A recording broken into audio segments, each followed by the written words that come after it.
basically my practice has been mainly word of mouth referrals my whole career. Like, and so, but people would be like, refer their spouse, their siblings, their, friends, their kids, like that, their colleagues and stuff. Did she? So she helped me stop smoking. Do you want to stop smoking? So my session was like this. Did she do this with you? Not at all. Completely different. That's how it goes sometimes. Sometimes there's some overlap. Sometimes it doesn't resemble it at all.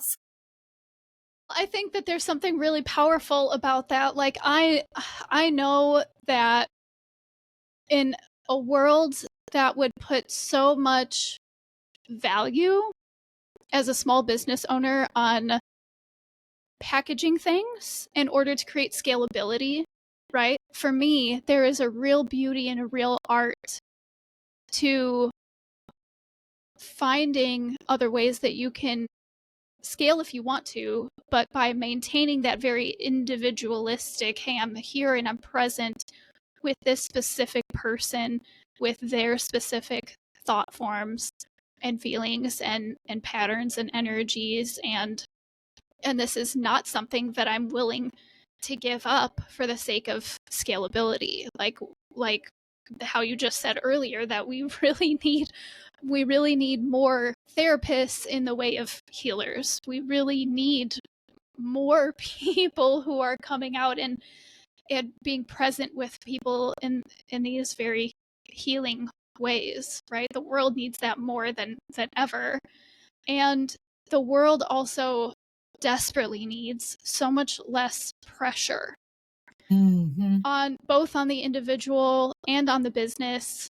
And if you're a business owner, you're both. And so you probably have twice as much, but you need half as much. Like, you know, and so to maintain that, I'm not a cookie cutter person. I'm not gonna show up and dish you a script. This is not what I'm here to do. This is not how my medicine works.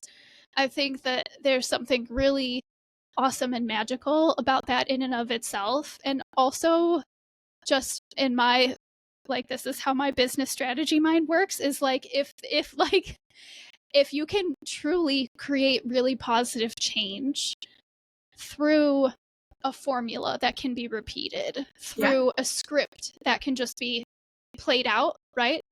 That's when you should probably just create like a guided journal for somebody. Like, because they can just buy that for way cheaper than they can buy your time, a session with you, right? And they can go do that themselves. And I think, like, if that's maybe the foundation for someone else's medicine that they're here to serve, that's also like a really good entry point for them into your world, right? And then they can come see you for more of that high touch. But you're over here like, yeah, no, like, all of my sessions, even if the problem is the same, right? That, like, the methodology is completely different. The strategy is completely different. The pathways that you take to their healing are completely different because for lack of a better word, like the sickness or like the symptom comes from completely different places in their lives.